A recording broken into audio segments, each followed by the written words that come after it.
Er kommt aus dem Oberallgäu. Da war ich mal zur Kur, nämlich in Hindelang. Genau, das ist in der Nähe von uns. Missen-Wilhelms ist in der Nähe von Hindelang, vielleicht so 20 Minuten entfernt. In Oberjoch war die Kur und das war nämlich ganz gut. Hallo Jan. Hallo. Wir sind mitten in der Sonne. Er hat einen TGA 18360. Wir fahren einen TGS 18440. Also ich bin jetzt nicht so der Ich auch nicht. Es ist auch nicht so schlimm. Spezialist, aber im Prinzip war das die ideale Basis oder das Basisfahrzeug von der Bundeswehr relativ günstig bekommen und es war ein Containerfahrzeug. Das hat ein Spezialfahrzeugbauer dann umgebaut, also das Fahrgestell abgenommen, dass es hinten abgesetzt wird für die Fahrrad- und Motorradgarage und es war relativ preisgünstig, das Fahrzeug, und hat natürlich genügend vom Radstand die Länge gehabt, um das Fahrzeug draufzubringen und genügend PS und Gewicht, wo für mich ausreichend war. Okay, komm, wir gehen mal kurz drum herum. Du hast einiges gemacht. Wie lange hast du daran gebaut? Freizeit 3 Jahre. Also ich habe ja selber auch noch mein Unternehmen als Schreiner und Zimmermann und mache Tiny Häuser und Innenausbau. Ach du bist selber Handwerker? Genau, ich bin Schreiner und Zimmermann, Schreinermeister und habe eine Firma seit über 40 Jahren. Und das war eigentlich mein Traum, Jugendtraum, den ich mir erfüllt habe und selber gebaut habe.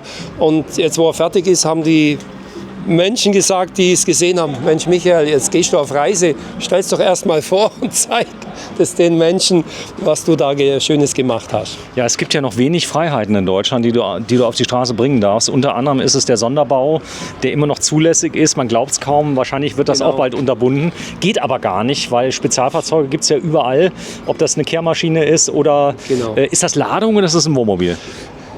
Das ist jetzt ein Wohnmobil, also ein Sonderfahrzeugbau als Wohnmobil umgebaut, und wobei der abnehmbar ist. Über 4 Schwerlastösen kann ich es mit dem Autokran wegnehmen. Der ist komplett autark, also nicht verbunden mit dem LKW, was die Technik angeht. So, da vorne ist ein Stromgenerator. Ich frage nur deswegen, weil die Maut ja jetzt fällig ist, auch für Fahrzeuge, wenn sie kein Wohnmobil sind, hast du vielleicht mitbekommen, ja. Das heißt, ab 1.7. musst du Maut zahlen, wenn nicht im Fahrzeugschein Wohnmobil drin steht. Da musst du nachweisen, die Quadratmeter in Deutschland, ja. Man glaubt es kaum. Ja. Echtglasfenster hast du genommen? Genau. Von wem sind die? Outbound. Outbound. Genau. So, und jetzt siehst du, das ist der kleine Moppel. Ist das ein 20er oder ein 10er?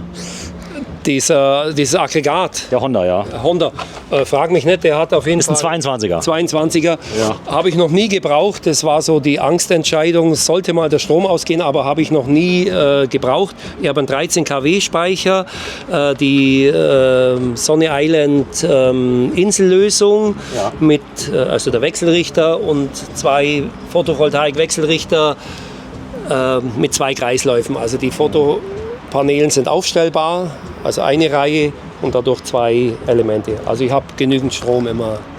Also was ich stark finde, ist deine Reling. Ich weiß nicht, ob du das schon gesehen hast. Nee.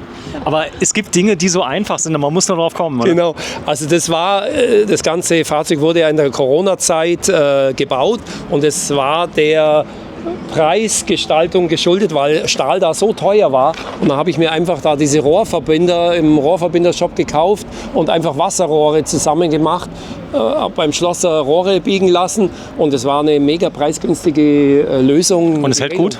Super. Und das Tolle ist, ich kann, wenn ich mal wo anfahre, alles immer austauschen. Ja, und das Coole ist, du könntest jetzt auch direkt mal, zum Beispiel als Löschfahrzeug, könntest du fungieren. Ja, weil du wenn ich mit drin Wasser führe. Es gibt ja Spezialfahrzeuge, die das selbst als Eigenschutz vernebeln. Ich weiß nicht, ob du das mal gesehen hast, so Brandschutzfahrzeuge.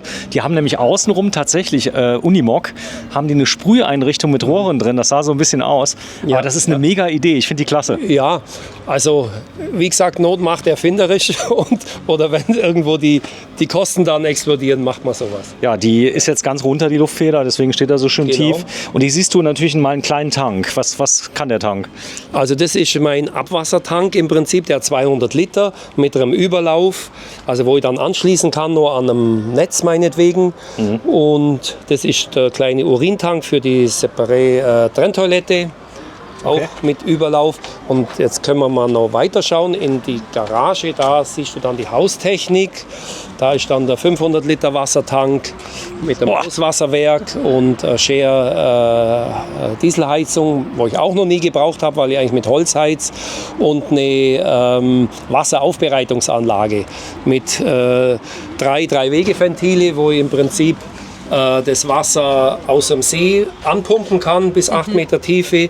Dann wird das vorgefiltert, in den Tank gebracht. Dann stelle ich die 3 Wegeventile um und lasse das Wasser zirkulieren über die Pumpe. In einer halben Stunde ist das Wasser hier über die... ist das aus Mosefilter? Nein, das ist eine UV-Filter, Vorfilter, Aktivkohlefilter und eine UV-Lampe.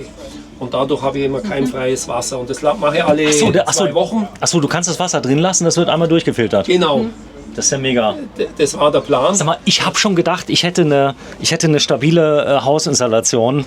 Die toppt ja alles. Ja, ich habe mir Mühe gegeben und ich bin einfach ein Fan von guter Haustechnik, also auch Edelstahlrohre und soliden Verarbeitung. Also ich habe da Freude, wenn ich einfach was anschaue. Ist einfach toll. Was nicht so schön ist, das Verlängerungskabel, das füttert bloß unsere Kaffeemaschine. Sonst ist das eigentlich weg. Das tut dir in der Seele weh, merke ich gerade. Ja, ein bisschen. Sieht nicht so schön aus. So, das hier hast du schön gemacht. Sag mal, hast du selber gemacht, die Elektrik? Oder? Nein, das ist der einzige Punkt, wo ich nicht selber gemacht habe. Das hat mir also in Missen ein Elektriker gemacht. Der hat sich sehr viel Mühe gegeben. Und ansonsten ist hier der ganze Aufbau selber gemacht mit Einrichtung. Bei der Heizung habe ich auch noch einen Heizungsbauer auch aus unserem Ort gehabt. Junger, dynamischer, der hat mir da sehr, sehr präzise und sehr genau das alles nach meinen Wünschen mitgeholfen. Selbst der Wassertank sieht gut aus. Der ist schön. Ja, okay. Nee, das ist mega. Du kommst ran, du kannst ihn tauschen. Du siehst, wenn irgendwas drin ist. Genau. Also ich bin ein Freund von einfacher, schlichter Haustechnik. Und der Füllstand ist zu sehen. Das war mir ganz wichtig. Und weil ich sehe einfach, wie viel drin ist. So, da vorne ist der Füllstand. Ey, das ist so mega. Das gefällt mir echt gut. Und dann, die Scharniere, da brauchen wir, glaube ich, nicht drüber zu reden. Edelstahl, ein Klavierband. Ich zeige dir, das nennt sich also Haubenbänder, die im Fahrzeugbau, das ist Edelstahl, 2 mm, also stabil. Aber ich zeige dir jetzt einfach mal, was die können. Wenn du da, musst mal hier rumkommen. Ja, ich komme rum. Na, siehst du, da hat der TÜV, das hat ihm sehr gut gefallen, dass überall eine Mehrpunktverriegelung. Genau, also Tresorverriegelung im Prinzip. Im Prinzip könntest du dich an die Tür hängen, oder? Ja, leicht. Mach mal. Geht das? Ja, klar. Ich will nur mal sehen, weil diese Bänder hier, die sind eigentlich gedacht, da kannst du einen Panzer dran hängen, ehrlich. Und er sagt leicht.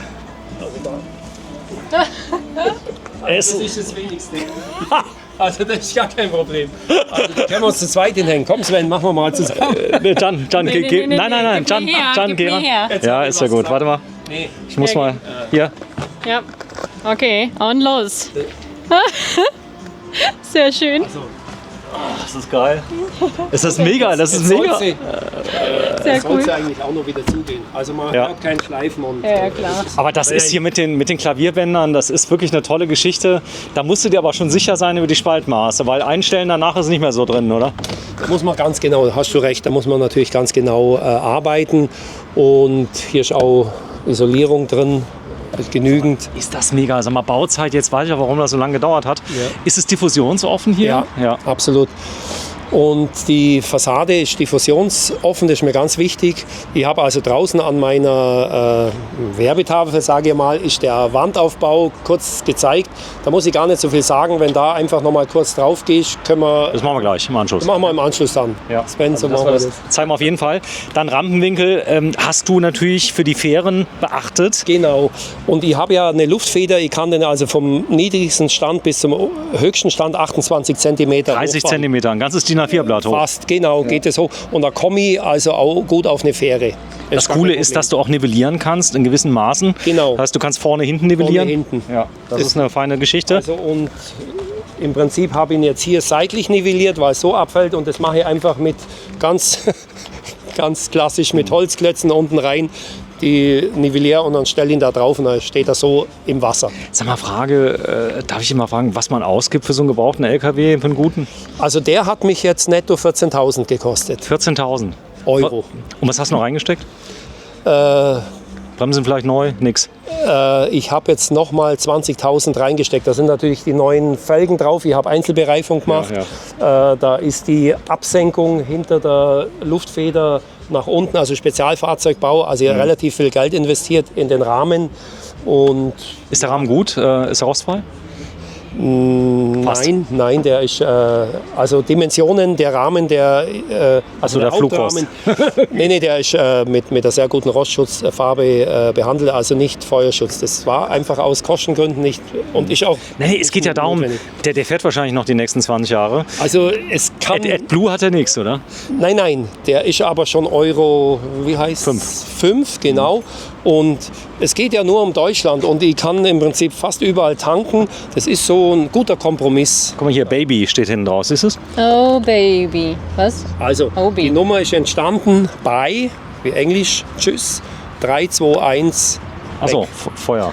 Genau. So, siehst du hinten, also das ist das Rückteil. Das da hinten ist eine Entlüftung, die Das rausguckt. ist meine Dachrinne.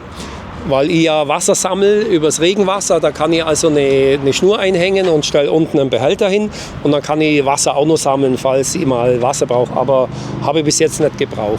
Und? Ich habe eben schon durchs Fenster geguckt und ich hab, wie heißt das nochmal, Wiesenblumen? Genau, Ja. das ist Bergheu Genau. mit Bergblumen In den und Pressspan. Edelweiß. Ja. Pressspan haben wir überhaupt wie heißt nichts. das? Das ist gepresstes Heu auf Flachsleinen gepresst. Okay, 2 okay. Millimeter stark Das sieht ungefähr. Sag mal, darf ich dich mal was fragen? Wenn du irgendwas machst, dann machst du es richtig. Also da fängt du auch schon bei der Kaffeemaschine an. Genau, das war immer schon mein Credo. Wenn wir was machen, machen wir was. Wie viel Gescheites. Liter kann die? Die macht 100 Tassen. 100 Tassen. Genau. Can, was hast du denn da genommen? Nix? Das Video ist noch nicht vorbei. Jetzt komm. So, jetzt gehen wir mal darüber. So, jetzt halten wir mal auf die Tafel da vorne. Das wollte ich nämlich mal zeigen. Genau. Denn da ist so ein bisschen dokumentiert der Bau. Wir gehen auch gleich mal rein. Das heißt, innen drin ist relativ kühl im Moment, oder? Also es ist klimatisch in Ordnung, aber ich habe keine Klimaanlage. Es ist angenehm. Kühl kann man bei den Temperaturen nicht sagen. So, das ist der Pava Domus. Ist das der Name? Nein, das ist das Konzept unseres Wohnmobilkonzepts. Also Pava Domus heißt ja Tiny House auf Lateinisch. Das ist unser Konzept, großer Traum auf kleinem Raum. Sven. Und Toll. hier das Angebot, da ist der Macher, Entschuldigung. Achso, du baust Tiny Häuser hauptberuflich, oder? Ja, ich mache eigentlich, komme aus dem ökologischen Hausbau. Und früher, das ist 30, 35 Jahre her, da hieß es noch nicht Tiny House, sondern hat man einfach Wochenendhaus oder Ferienhaus gesagt. Heute sind es Tiny Häuser. Also habe ich schon vor 35 Jahren gebaut. Dann Wohnhäuser haben wir gemacht. Das ist dann mein erstes Reisemobil auf der VW Britsche gemacht, selber aus Holz gebaut mit GFK. Und da war ich jetzt, 1986 war ich so 22 Jahre alt. Da war ich 14 Jahre aus, mein erstes Tiny House, 1978 zum Beispiel. Da hieß es bloß noch nicht so. Und der junge Mann da? Das bin ich vor 35 Jahren. Krass. Genau. Da warst du ja voll der Held bei den Frauen, ne? Immer noch. So. Warte, ich guck mal gerade. Darf ich das mal kurz zeigen? Can, vom Sven. komm mal gerade her. Der hat das ganze Wohnmobil aus Holz gebaut. Das ist schon echt krass. Das ist ja mega. Das heißt, es wiegt ein bisschen was, oder?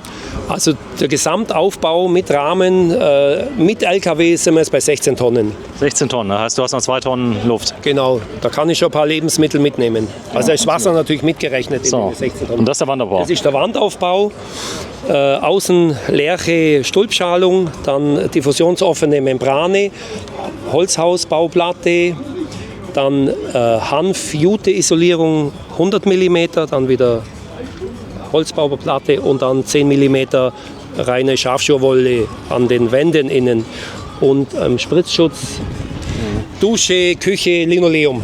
Was ich toll finde an der Schafswolle ist, die riecht nie. Also das ist mir Genau. aufgefallen, die riecht nie. Die nimmt überhaupt nichts an. Ja. Also Schafschurwolle hat natürlich nicht nur, dass sie nicht riecht, weil die wird natürlich auch gewaschen, aber Schafschurwolle hat akustisch sehr... Akustisch, unglaublich. Das ist eine Akustikdämmung, das kannst du dir nicht vorstellen. Genau. Das ist ein großer Vorteil. Dann ist natürlich eine zusätzliche Wärmeisolierung. Ja. Und ich habe was viele nicht wissen, Schafwolle ist also ein Raumluftverbesserer. Schafwolle kann im Prinzip Formaldehyd, Weichmacher, chemische Stoffe aufnehmen, chemisch umkrecken, wie auch immer, und neutral abgeben. Also es ist irrsinnig, was Also ich weiß das nur, kann. dass das Schafschurwolle wird bei meinem Sohn, habe ich das verwendet für den wunden Po.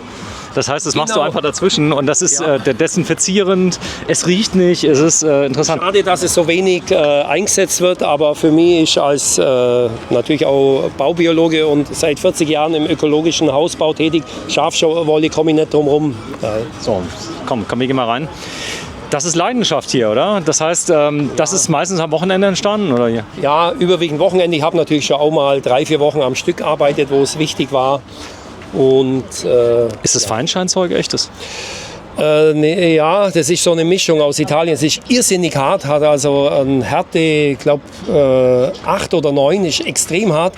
Also was es jetzt ganz genau ist, weiß ich nicht. Ist auf eine echte Fliese. Das hier. Can, komm rein. Das ist unglaublich. Komm ja schon. Oh, Can, okay, schon ziemlich süß. das ist ja total Understatement, dein Auto. Von außen. Ja, ich wollte eigentlich, war auch mit ein Punkt, ich wollte eigentlich keinen Neid erwecken. Einfach ein bisschen Das hast du geschafft. Als Tiny House, wie im, wie sagt man, schwedischen Stil oder. Sag mal, es sieht von außen aus, als hättest du, als hätte das einer so ein bisschen selber gebaut, weißt du, und dann ist das innen, aber hier drinnen, Perfektion. Guck mal, wie süß die. Das ist natürlich, eingefasst ist. ja, Sven, mein Steckenpferd und auch meine große Leidenschaft, weil ich mit Herzblut meine Schreinerei mache. Das ist deine Meisterarbeit, nachträglich. Ja, das ist mir, glaube ich, ganz gut gelungen, aber ja, ich wollte... Wenn jemand sagt, es ist mir, glaube ich, ganz gut gelungen und Ja, er kommt geht aus dem so. Allgäu, geht so Ja. und dann kannst du davon ausgehen, das ist so mega. Guck mal, das ist das Heu, was du eben meintest. Genau. Das haben wir einmal gefilmt, weißt du noch, wo haben wir das gefilmt? Auch bei euch in der Nähe. Ja, genau. Das ist ein Schreinerkollege wahrscheinlich von mir. Da habe ich da einen Rest bekommen von ihm und den musste ich irgendwie noch hier einarbeiten. Die sind echt, die Heublumen. Ich liebe es. Also das ist echtes gepresstes Bergheu meines Wissens, Bergblumen. Und die habe ich ausgefräst, diese Fronten, das ich glaube 1,5 Millimeter stark, eingelegt und dann wieder mit Kante versehen, dass das schön eben ist. Die sind weder lackiert noch... Vor allem, wenn es ein ganz kleines bisschen feucht draußen ist, riecht man das auch noch, wenn man dran riecht, ja. So ist es. Das riecht. Dann hier der Halter für die Gläser. Auch der muss nicht immer aus Plexiglas sein. Nein, das ist aus Holz, war ein Tag Arbeit. Sie können nicht rausfliegen, Die sind schon, da muss man schon hoch wollen. und raus. Genau, Und sie wackeln nicht. cool. Sie wackeln schon, aber man hört Aber nichts. sie, also da schlagen sie am Fisch. Sag mal, die Holzjalousien hast du ja nicht selber gebaut, oder? Nein, da habe ich einen Lieferant, aber das sind Bambusjalousien, die also auch bei mir in der Firma, also auch im Wohnhausbau fast überall einsetzt, weil diese Lichtverhältnisse über Holzjalousien sind derartig super, ich kann Sonne draußen lassen, ich kann rausschauen und das Sonnenlicht, wo die Bambusjalousien streifen, geben ein ganz warmes, angenehmes Raumlicht hier drin. Deswegen habe ich das so gemacht. Hier auf die Platte hier. Die Platte, das ist Granit, oder? Nein, das ist Sandstein. Sandstein. Nicht geeignet für Küchen, hat man mir gesagt, aber ich wollte unbedingt diese Sandsteinplatte und die ist auch bei mir wieder mit Naturöl eingeölt, also die finde ich einfach super. Gut, vielleicht sollte man da nicht das Rotweinglas 3 Tage stehen lassen. Ja? Genau, da hast du recht, aber wie gesagt, mit der Öloberfläche ist das kein Problem. Sag mal, die haben gesagt, geht auf keinen Fall und du sagst, Nö, die haben mich darauf hingewiesen. Die haben mich darauf hingewiesen und dann denke ich wollte es so haben, weil ich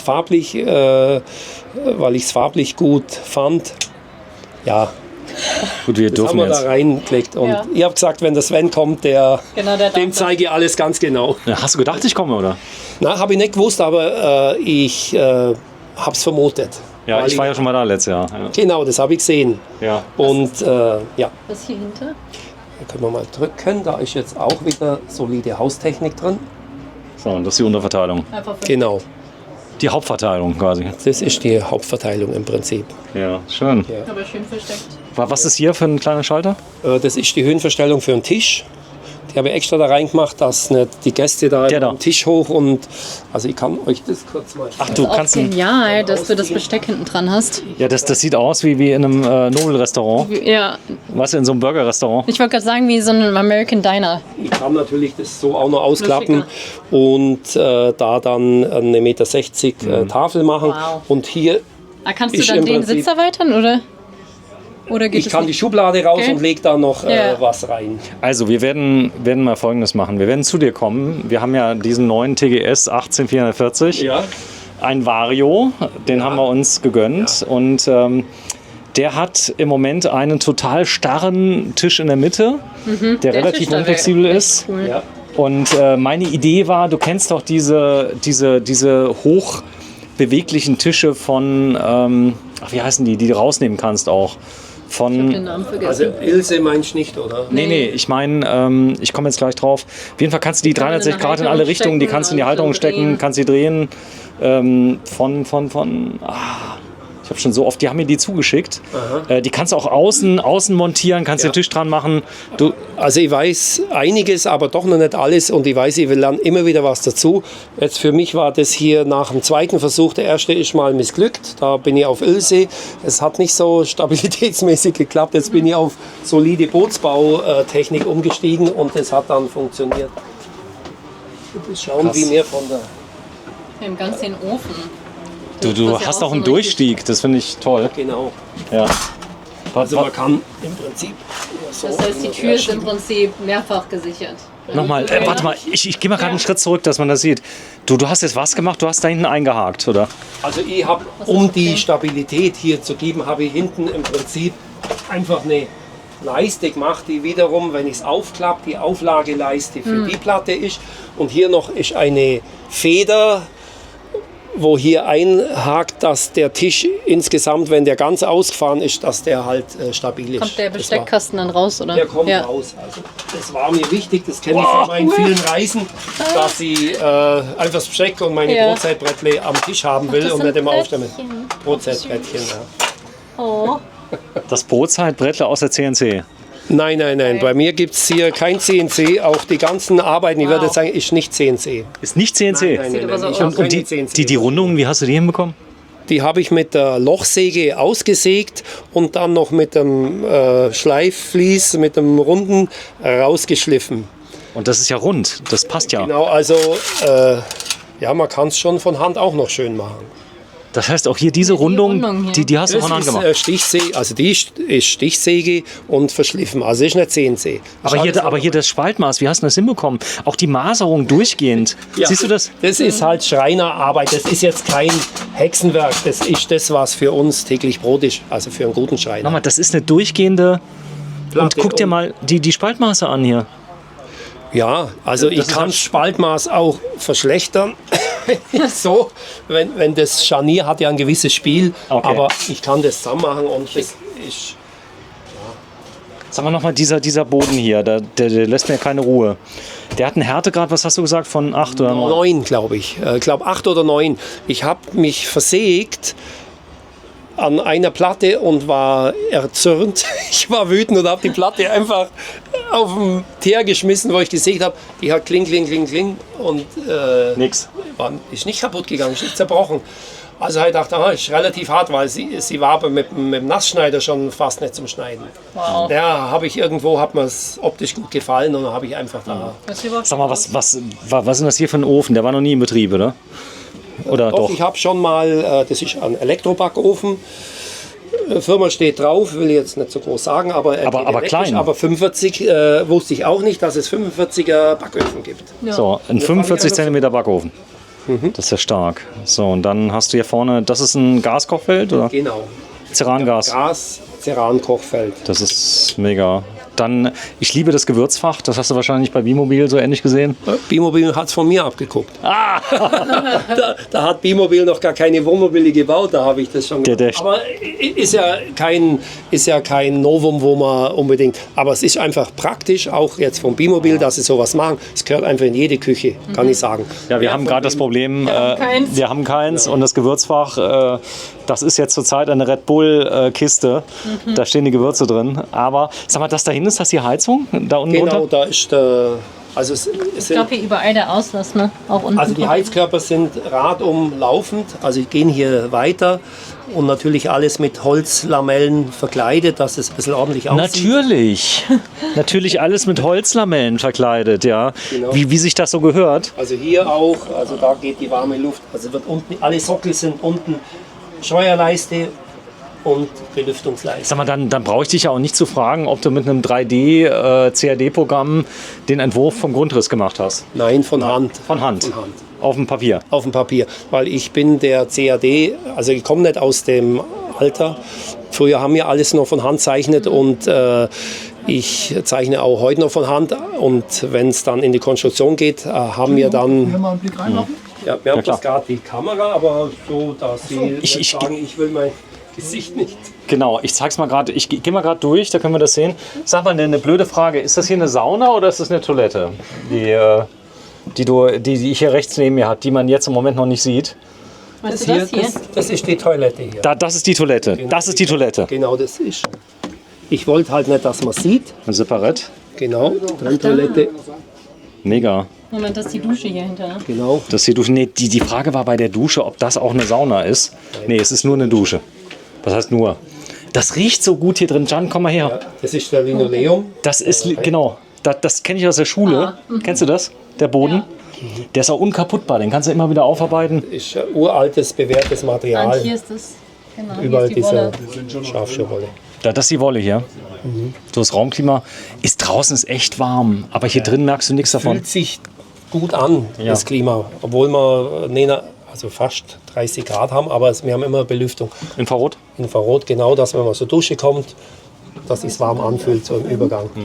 Wie ist denn der Wärmedämmwert hier? Ist er gut? 0,2 Wärmedämmkoeffizienz, 0,22. Also genau. Ist passiv fast, oder? Nein, nicht. Das ist, sagen wir mal, die alte Hausbaunorm. Jetzt hat man ja den GEG-Wert, der ist natürlich entspricht ja nicht, aber ist auch nicht machbar beim Reisemobil, weil ich da so starke Wandaufbauten habe. Wenn ich es ökologisch mache, brauche ich natürlich, also das ist ausreichend. Also was ich toll finde, ist alles. Es fängt an von dem Waschbecken, aber guck dir mal, er hat einen Fußschalter. Siehst du das? Warm und kalt. Ach ja. Das heißt, wenn ich mir jetzt die Hände wasche, dann mache ich mir die Hände nass und wasche sie und spare dadurch Wasser. Ich wollte natürlich ein bisschen und dann wieder kurz. Wo ist der Fußschalter? Zeig mal. Der ist da drunter. Genau. Ach, ein roter und blauer. Genau, für kalt und warm. Beide ist dann gemischt. Und es kommt aus dem Gastrobereich. Es hat mir immer schon gefallen und ich muss da nicht immer mit meinen seifigen Händen an den Wasserhahn fassen. Boah, ist das toll. Aber hier guck dir mal das Bett mal an. Das ist doch solide Schreinerarbeit.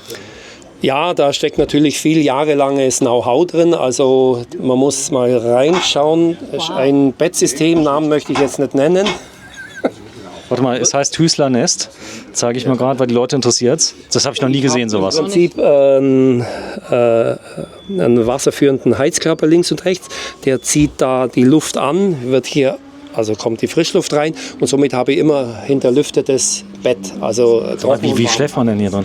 ein Traum, es gibt nichts Besseres. Ich verkaufe das seit 25 Jahren, Tausende schon verkauft. Hüßler Nest ist das Beste. Entschuldigung, wenn ich sage, aber es gibt nichts Besseres. Ich kann das nur so empfehlen. So. Ist ein reines Naturbettsystem, Naturlatex im Talalei-Verfahren hergestellt und dann eine Schafschurwollauflage.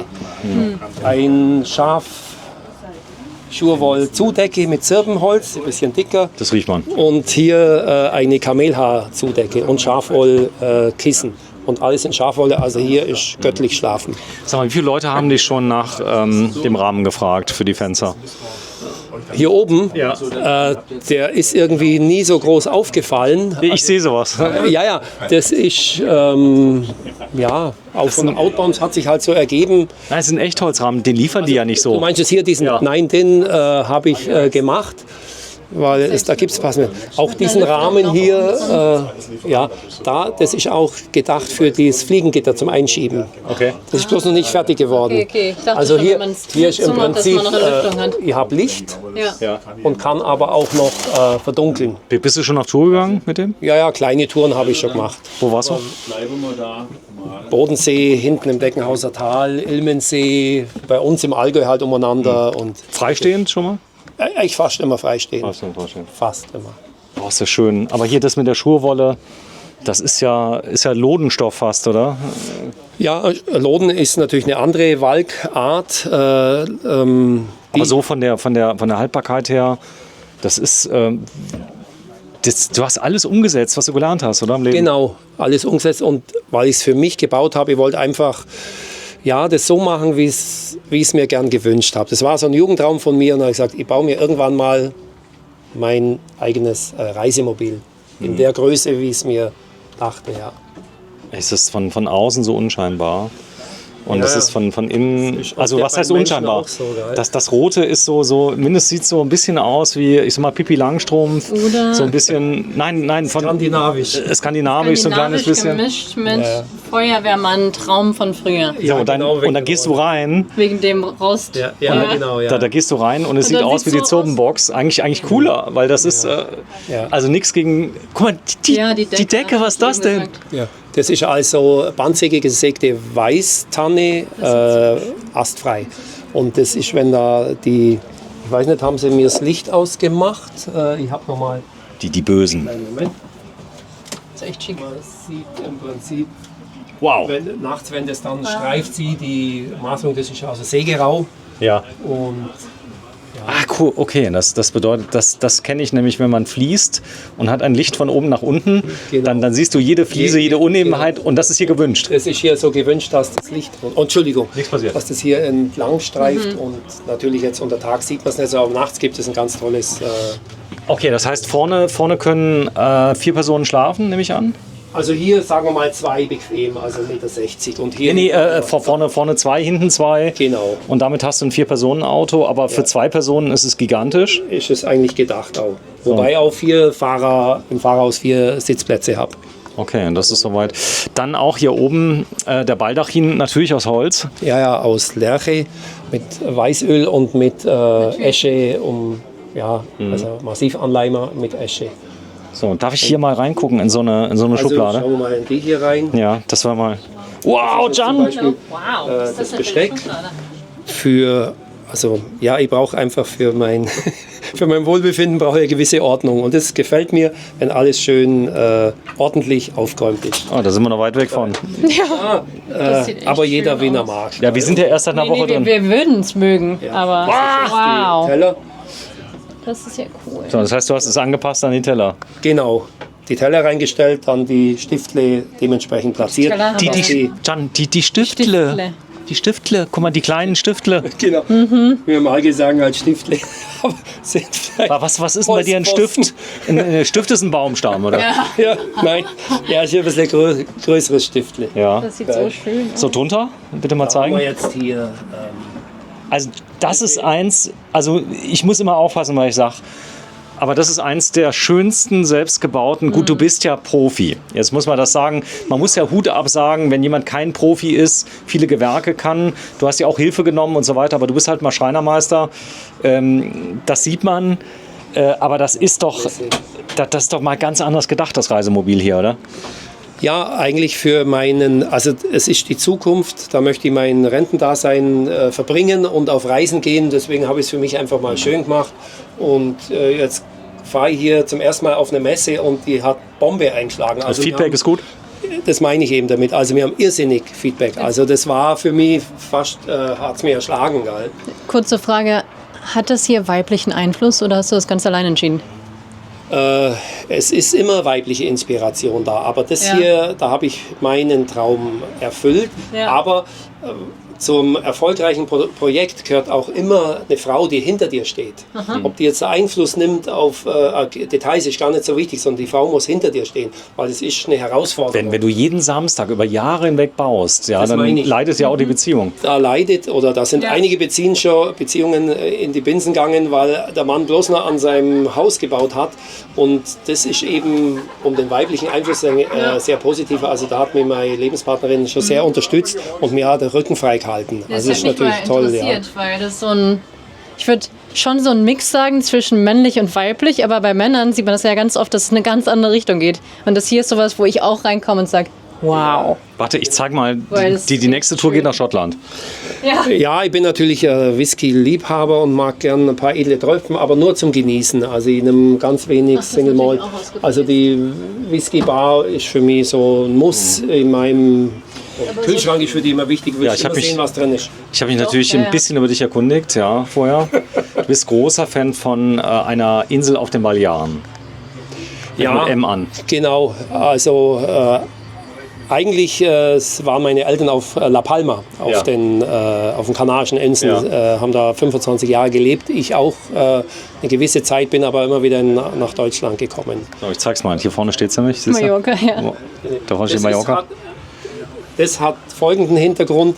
Ich habe Geburtstag, meinen 60. gehabt und da haben sie mich gefragt, was ich sage. Ich wünsche mir so Magnethalter für einen Kunststoff. Es darf kein Kunststoff sein, kein Plastik.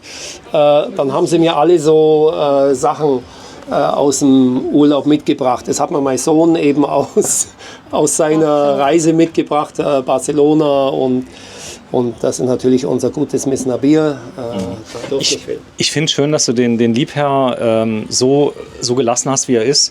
Genau. Das steht ihm gut und der ist auch richtig hübsch. Der einzige Nachteil, ich habe einen zu Hause, er zieht Dellen magisch an. Das ist wirklich gemein. Man kann ihn zwar entdellen danach, aber der kriegt ein Patina. Du willst, dass ich ja mal reinschaue. Das Gemeine ist, der Kühlschrank sieht so ordentlich aus, als ob du gewusst hast, dass ich komme. Gib's doch zu. Gib's zu. Ja, Also ich war jetzt ein bisschen erschrocken, weil es doch nicht so ordentlich ist, aber es ist okay. nochmal, das ist nicht Weil die ordentlich. Milch auch nicht so ordentlich. Also ist okay, passt. Hallo. Wir haben, ja, Du unordentlicher Typ, du. Ich glaube, Nee, wir müssen mal passt. unseren Kühlschrank Was? zeigen. Guck mal hier, die Banane, die ist einfach so. hat einen Kälteschock Hat bekommen. einen Kälteschock. Darf ich mal unten reinschauen? Ja. Sag mal, jetzt wird es ja echt langweilig bei dir. Ach, guck mal, jetzt so gerade das Brot liegt links. Das Brot, ja, wahrscheinlich vom Bremsen. Keine Ahnung. Bremsen, ja. Hier ist noch nicht viel drin im Eis. So, da vorne ist eine Frau, oder? Nee, das ist auch eine Ach so, Interessentin. eine Interessentin. Wir haben gerade Kamera da, aber wir dürfen ja hier bleiben. Bin So, beeindruckt. das sehen wir. Also großes Kino. Solar am Dach hast du auch? Ja, die Insellösung unten, der braucht ja Wie viel kW? 3 kW Peak. 3 kW Peak. Ja. Er hat ungefähr das 2,2-fache von unserem Peak. Das bedeutet, du könntest eine Klimaanlage betreiben, ist keine Klimaanlage drin, oder? Also ich persönlich wollte keine, weil ich also mit der Hitze kein Problem habe. Ich bin Ja. eher so Südländer-Typ, also ich friere nicht gern. Deswegen Ja. habe ich hier 4 verschiedene Was hast du denn alles drin? Also ich habe einmal wasserführende Ja. Dieselheizung, dann kann ich mit Holz heizen, kann auch die ganze wasserführende Heizung elektrisch heizen über Solar. Ja. Und dann noch meine Infrarot natürlich. Wenn ich aus Okay. der Dusche komme, habe ich noch... Dann fehlt aber noch die Dieselstandheizung, die könntest du noch nachrüsten, die Webasto. Nee, habe ja nicht Diesel. Die Nee, Scherheizung. Also die ist schon drin im Achso, also 5. Die war da schon drin, die Dieselstandheizung. Ja. Sag mal, der zieht gut, der Kamin? Super. Super. Weil die Zughöhe eigentlich viel zu kurz ist. Ja. Also es ist nur 1 Meter. Ja. Da habe ich mir gesagt, das kann nicht funktionieren, aber es funktioniert. Und ich zeige das kurz einmal. Ja. Also der dürfte jetzt gar nicht angehen, weil es viel zu heiß ist. Ja. Aber Hier meine Pellets. Pellets, Ach, wie geil. das ist ein Pelletofen. Dann mache ich da 2 Schippen rein. Also kommt der Ring raus und dann kann ich dir mal zeigen. So. Und dann kommt hier einfach Nicht so gut. die Pellets rein. Also 2 Schippen, da ist das voll und dann läuft der 1,5 Stunden und dann haben wir hier 28 Grad hier drin. Also doch Sauna. Ja, ich kann die ja steuern, also und mit dem Zug und mit... Also nochmal mega. Das heißt, du kannst dir, ist da wenigstens noch ein bisschen Feuerschein zu sehen? Ja, ich habe ja Glas. Ich hätte es können noch putzen, das ist richtig. Aber da sieht man natürlich hier, die Flamme geht bis da hoch und absolut rauchfrei. Vom Anzünden bis zum Schluss ist nichts von außen. Okay, das Bei heißt, Pellets wenn du mal stehst, doch mal am Campingplatz. Bei Scheitholz ist das dann ein bisschen anders. Da merke ich halt, in der Anzündphase habe ich natürlich Rauchentwicklung. Aber das war bei Pellets nicht. Das ist das Schöne. So, da vorne ist der Durchgang. Das ist aber geil. Das ist, ja, das kann man zur Not auch essen dann. Müsli. Ich dachte gerade aber auch an andere Sachen. Cool. Aber okay. An was hast du gedacht? Hundefutter. Die Trockentrenntoilette. Die Trockentrenntoilette. Ja. Nee, ich liebe den Geruch von Pilz. So, du hast natürlich eine Markise drin. Durchstieg, darf ich den mal sehen? Das wäre mal. Das dürfen wir sehen. Da müssen wir jetzt bloß nochmal. Geht ganz schnell. Das heißt, du steigst im Regelfall von außen ein, richtig? Also, wie es eigentlich so die meisten LKW-Fahrer machen, steigen sie von außen ein. Aber ich zeige dir das jetzt mal. Fahren einfach bloß kurz runter, dass die Tür aufgeht. Wir haben ja auch einen kleinen Durchstieg bei uns. Da kommt man so. ganz gut durch. Jetzt habe ich es verstanden, die Tür hört er ja auf. Ja. Der Vorteil ist, wenn du wirklich mal eine Notsituation hast und du willst nicht aussteigen, weil einfach böse Jungs draußen sind, dann will man mal schnell wegfahren. Wir haben ja als Spüle. Aber sowas wird, hallo, Hallo. kein Problem. Boah, ist ein schönes Fahrerhaus. Baujahr, was hat er? 2014. So, 2014. Ich habe dasselbe Cockpit. Das, der Holzplatte. genauso, du hast einen Schalter. Ja, das war mir wichtig. Ich schalte gern und war jetzt nicht so der Automatikfreund. Aber jeder, wie er mag. Also Automatik hat auch seine Vorteile, aber... Ist das hier ein Allrad? Oder? Nein, das ist kein Allrad. Also Ein 4x2.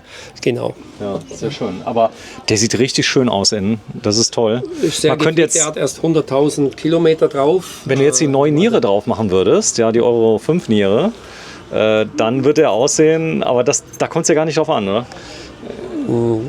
Was ist die Euro 4 Niere? Das zeige ich dir mal gleich draußen. Also du kannst unten die Stoßstange kannst du ändern und dann sieht er aus wie ein 22er. Ach so, wie weil ein die neuer. nämlich wie ein neuer.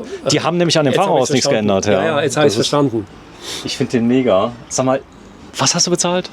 13? Also netto 14,4 netto plus Netto, Steuer, plus aber Steuer. das ist ja übers Geschäft gegangen, also war das für mich- 17.000 oder sowas. Ja.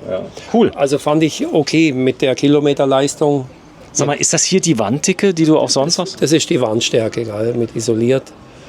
Du hast die Tür identisch gemacht wie die andere Wand, damit Ja, eben bis Kältebrücken. bis auf die Verriegelung ist hier nicht. Also die ist normal verriegelt, aber es sind alles Sicherheitsbeschläge. Also es ist schon okay, solide gemacht. Da kommt man nicht so wieder die- einfach rein. Nein, man kommt eigentlich schon überall rein, wenn man will. Aber Kannst du die ist Tür kein nochmal Hindernis. zumachen? Bitte mal mit etwas Effet. Mach mal richtig zu. Ja. Nochmal, mach's noch einmal bitte. Einmal nur. Ja. Hast du es gehört? Ja. Sag mal, Ist halt die Masse, egal. ja, das ist die Masse. Ja. Das heißt, du hast wenig Wärmebrücken in dem Auto. Das ist Also wir im Allgäu haben es ja relativ kalt, lang. Also da ist ja... immer noch.